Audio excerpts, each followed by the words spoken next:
Welcome back to Technology Review. I'm your host, Mac Jackson Jr. You could find us on Facebook at facebook.com/Technology Review TV. That's facebook.com/Technology Review TV. Remember to click on a like button to like our show. You can find us also on Twitter, twitter.com/Mac Jackson Jr. That's twitter.com/Mac Jackson Jr. Go to my website for more information on cybersecurity and identity theft. Go to macjacksonjr.com. Register for upcoming workshops and webinars and free consultation.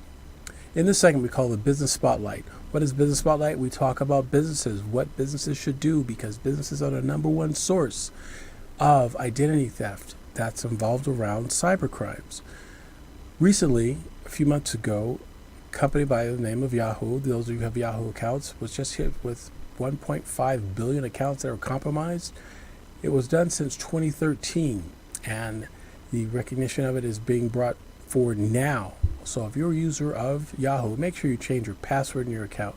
It's very, very important. And if you want to move it, I would suggest transferring your accounts to a new type of email server versus Yahoo, because it's really literally crazy of all the things that are going on. I'm hearing lots of stories now from people that are saying their information there has been stolen and sold in the darknet from identity thieves that have gotten that information. So it's very, very important that you change your account or definitely update your password. So a question I have for businesses out there: what is the biggest cyber threat to businesses? The biggest cyber threat to businesses is that businesses are not mapping cybersecurity threat to their bottom line. The threat to their bottom line. It's very, very important that you look at the two. Companies are not taking this cybersecurity situation seriously. They're looking to transfer the risk or blame it on another entity that involved. But companies are being prosecuted, are being sued because of their negligence, being by omission, or just blatantly not even knowing that they're responsible for their customers' personal identifiable information. If you track, store, transport information from another person that is personally identifiable in your organization or business, you're responsible for it. And this is just not a governmental regulation. Business industry has also come up with these rules too, called PCI as well, and being in compliant. So that's why it's very important for the CEO and all the C-level executives of an organization down to the forklift operator within a company to understand the threat of cybersecurity. Companies are becoming unaware, and then they are reactive when a cyber threat happens. Do you know how long it will take to recover from a business disaster? And disaster meaning that if your data was locked up or stolen, how long will it take you to get your servers back up and running? It could take you a long time.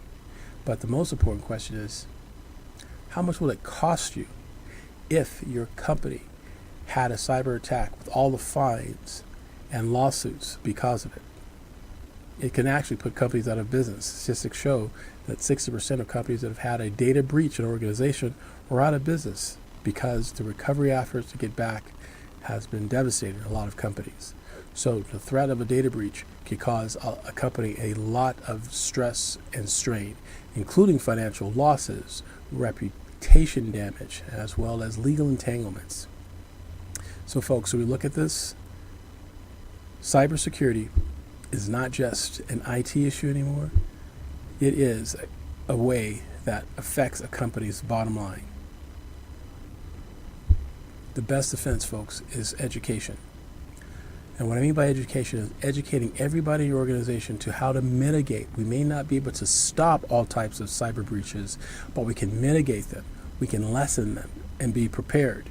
Being prepared, or preppers, if you would, IT preppers, okay, in your business, if you would.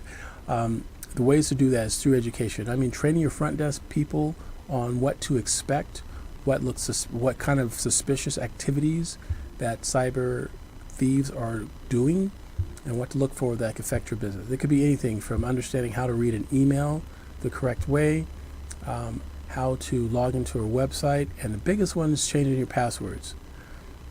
Passwords are the first line of defense. That's the first key. If you if you would, our first key to getting into a website is with a password. And if your passwords are flawed, you can give cyber criminals a way to get into your site. So those are some things to think about. Question I have for you: how can your business get more out of cybersecurity? How can your business get more information on cybersecurity? The best way is through education. And I have a couple of ideas. One of them is by going to our website at macjacksonjr.com. Go to our website, macjacksonjr.com, and visit our Protection Connection community. It is a membership community, and you will be involved and be in the loop and understanding the new laws that are coming out regarding cybersecurity and compliance issues that can affect your business, what you should do to protect your company from these damages. I also recommend attending one of our workshops. We're having a workshop scheduled for March 2017, folks. So please send us your information, your email address, and we will send you the dates of that. We'll have it sometime in March, but it'll be in March. We'll have a new workshop for people to come in and learn with workbooks on how-tos, how to protect their business, what to look for, suspicious activity, all types of tips, organizations, and self-assessments.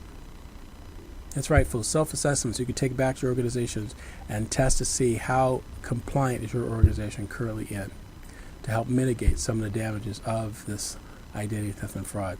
So for more information, go to my website, macjacksonjr.com. That's macjacksonjr.com, and sign up with your information, and you'll receive a free booklet on identity theft. That's right, folks, a free booklet / report on identity theft with tips and techniques, people to contact if you suspect that your information has been compromised.